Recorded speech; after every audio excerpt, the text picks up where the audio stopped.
Hello. I wanted to get content out to you guys for a minute. I've been on break for a while. It's been like 2 weeks, 3 weeks. I don't remember. But I wanted to get content out to you guys, and I haven't been able to. If you follow my TikTok, which you should, I shipped my PC to my house, or apartment, and I didn't put my apartment number. Silly me. And so they shipped it all the way back to where I sent it from, which, hindsight 2020, I'm going to put my apartment number next time. But they didn't call me, they didn't text me, they didn't email me at all. They just sent it right back, right? Which, stupid. It was stupid. That's stupid. They should have done something. But, can't do anything about it now, so here I am. And for the mask, I don't want to do a face reveal just yet. I want to wait till I get some followers, just because I think that'd be fun. I think that'd be cool to do a little, like, maybe like 10,000 follower, 100,000 if we ever get there. I feel like 100,000 would be cool. Yeah, I feel like that'd be interesting. But for right now, I'm in a it's not really a shiesty, I guess. It's like a balaclava, but it is what it is. Not sponsored, by the way. I'm at 30 subscribers. If I'm sponsored by anything, they need to kind of lock their media training in or whatever. But here I am. So I want to get content out to you guys, and no better way than just talking straight into a camera. And I was like, what do I talk about? Because I have a lot of opinions. That sounds wrong. I talk a lot, just in general. So I was like, there's what are the topics, right? And I was like, music. People like music. You like music. So I wanted to talk about music. I've done that before on my TikTok. Again, you should follow that. Shameless plugs, just shameless. I did Title Fight, Julie, and Fleshwater. Never rank a grunge or metal or alt rock or Midwest, or just never rank it, because you're always going to get people who are like, you're wrong. And was I wrong? Maybe. I don't know. But a lot of people thought I was. It was my highest viewed TikTok video ever at the time. So I'm not complaining, but some of the comments were definitely a little bit on the ruder side of things, which is like, whatever, right? It's a TikTok about Title Fight. Come on. But I wanted to do more of this because I really like listening to music, and I don't really want to do a tier list. It feels wrong. Wronger than I already did it, so it's like, whatever. But I listened to GIVÄON. It's Beloved. Great album, great artist as well. But I just kind of wanted to sit down. I made some notes while I was listening to the songs, just kind of wanted to knock all of them out in one sitting. I did it at like 1 o'clock in the morning. I was bored. I came up with this idea, and so I just kind of ran with it. And I think it turned out well. I don't really dive into the lyrics that much. I do on some of the songs, but I didn't feel there was a reason to dive in, which, looking back, I guess it would have given it a little bit more depth, I guess, but it doesn't really matter now. I have it written down. I do talk about a lot of the instruments, and some of the songs I do kind of not go into, but mention, I guess, just kind of the feeling that it invokes, or something along those lines. But let's kind of dive in. So for the first song, it's called Mud. I found it on, I've already kind of listened to GIVÄON before. Did I say Gideon? GIVÄON. I think that's how you pronounce it. There's a little like accent. I think it's on the E. So I don't know if there's any other way to pronounce it, but if I'm pronouncing it wrong, I apologize. But I've listened to the songs before, and it was on my Discover Weekly, which is slightly confusing because I already listened to the artist, so why are you bringing up the artist again? It doesn't make sense to me. But I'm glad it did, because Mud was the song that I came up with, and it's good. It's catchy. It introduced me to the rest of the album. I didn't realize. I think it's one of his newer albums, or his newest. I think, but it's good. It's good. It's catchy.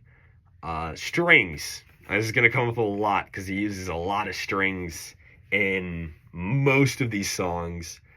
They're good. They're really good. And just in general with modern music, having those kind of older, it's not. It's like it's been around for a while. Don't get me wrong, but it just adds like a little touch to it, and I don't know. I find it kind of magical. I guess I don't know, like cellos, violins, the big basses like you see in jazz a lot. I don't know. I think it's just bass. I don't know if it's a specific like subset, but whatever. But yeah, great start to the album. I absolutely love the song, and then it goes into Rather Be. Again, bass guitar kind of reminded me of an 80s jam, and just kind of like the vibe of the song in general reminded me of like a late 80s jam. It was really good. The backing vocals, this man's voice is like honey. It's smooth, it's sweet, it's beautiful. I love it. The way he places, I don't know if it's him exactly, his sound engineer, producer, whoever, the way they place the backing vocals, it's just like, I don't want to say predictable because that just feels wrong, but it's like it's very well structured. Like you're able to when they're coming up, but it doesn't matter because they're so good, which I really like. Again, the use of the strings, gorgeous. And then you go into 20s, which reminded me a lot of 90s R&B, which I love 90s R&B. You have like In My Bed by Drew Hill.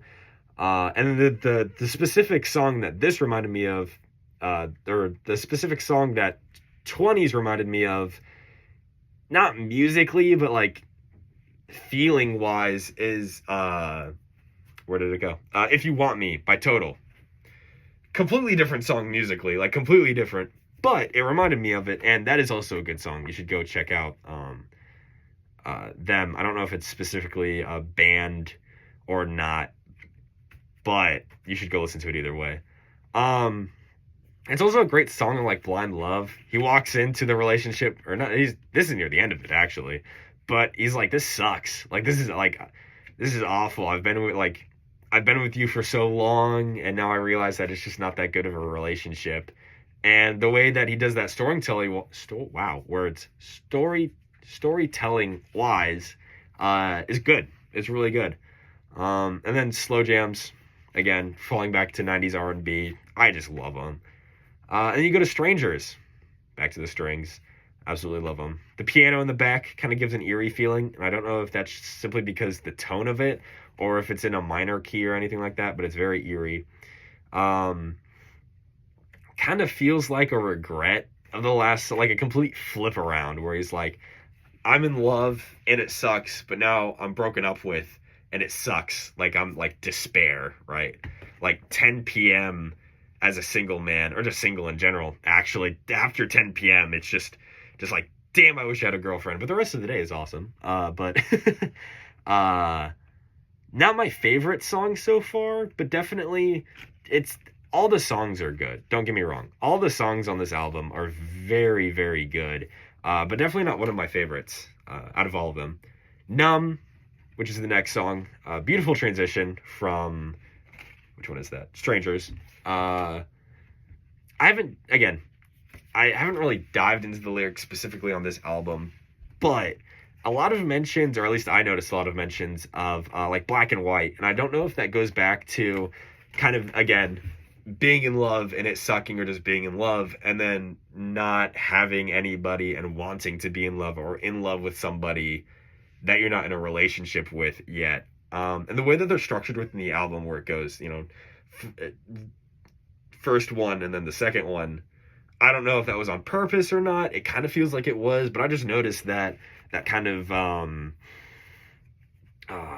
theme, I guess, or just structure. I heard a sitar in the back, surprised me. It's an amazing instrument. A lot of these songs in this album just kind of like in the middle of it just brings out an instrument, and you're like, whoa, that's cool. Which I like. I like the use of just random instruments in songs. It's just amazing. But it definitely brought a good vibe to the song. Again, another slow jam, and then I guess you'd call it a beat switch.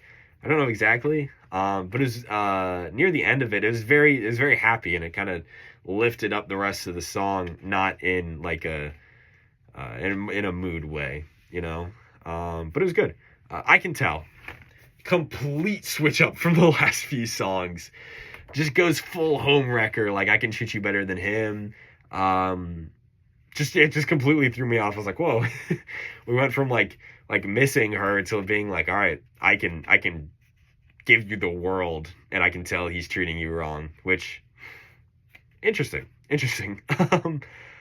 I completely forgot to say this while I was recording, but this song's vibe really reminded me of Get It On Tonight by Montel Jordan. Love the harmonies. I can't remember exactly if it was lead vocals combining with the harmonies or just backing track harmonies, but it doesn't matter. They were good either way. Nothing crazy on this song that really stood out to me as much as the other ones, but still good. Diamond for Your Pain. Love the drums.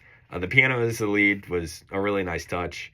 Definitely summer fling vibes. And then kind of the undertone of the whole song was like, the song itself was upbeat, as most of these songs are, except for one, which is coming up soon. But it definitely, like, the undertone was like, I'm sorry I treated you this way, but in a very poor way of managing it. You know, he's giving her diamonds because he treated her wrong in the relationship, and whether they're broken up now or getting like in the process of breaking up, or even they broke up in the like way in the past, and he's not forgiving, but kind of working through it now. Not a good way of doing it, as a monetary thing being the apology for whether emotional or physical pain. I don't know if he's absolutely putting belt to ass in the relationship, but not a good way of doing it whatsoever. Again, not one of my favorite songs, but it's still a good song. And then Keeper, the beginning, the female vocalists are just gorgeous voices. Definitely another slow jam. Again, vocals. And then the breakdown. I can't remember if it was specifically the drums or not, but I feel like it was the drums. At a minute 17, amazing. And definitely, this one was definitely one of my favorites. And then 6:30. Did not realize it was an intermission. I was writing this as I went along, and I started, and I was like, okay, love the beginning. I love those types of songs where they're in the studio, and it kind of like, it humanizes the artist, because, you know, it takes time to actually make it. It's not just like, oh, one take and boom, we're done. We have an actual process, you know, the multiple people working on different things in the songs, and just kind of, I don't know, just it makes you, I don't want to say it makes you feel like you're in the studio, because you're not, but I don't know, it just kind of, it reminds me that like work goes into these, and those types of, you know, where you're in the studio, whether it be an intro or in the middle of the song or just wherever, I really like that. I don't know if it's just good songs do that, or it makes the song like better. I don't think it does, but just in general, I love it. Backseat Lovers does that in a song, and Mel Drop does that in a song, and of course there's other artists who do it as well, but those are definitely the two that come to mind. And then it transitions into Backup Plan. The flute, again, going back on an odd use of instruments. The flute, the harp is the lead, and then the bongos just completely threw me off, but in combination, it was just beautiful. The guitar tone is great. I love that type of crunchy just tone. It worked really well. But again, that harp, amazing. The story in this one is nice too. How it kind of went from the beginning, she's leaving a voicemail, to him picking up or calling back in the end and then just kind of trying to explain it but not being able to get through to her. It was very good. And then at the end, again, the guitar, just amazing. And then Bleeding. Whoa. Complete switch up. It's kind of darker. It reminded me a lot of Redbone, kind of. Again, not musically, but that feeling of just like, this is... something's happening. But good. Very good. The lyrics felt like Diamond for Your Pain, and I can tell. Just kind of that vibe. And then the backing vocals. I wrote backing vocals in the back. But the backing vocals were amazing. It definitely helped structure this song. Again, handwriting. I think it's Don't Leave. Guess what I'm about to say about the strings? They're good. Vocals, again, top notch. The reverb on the drums just kind of feels like you're getting punched in the face by him. I love that. It was amazing.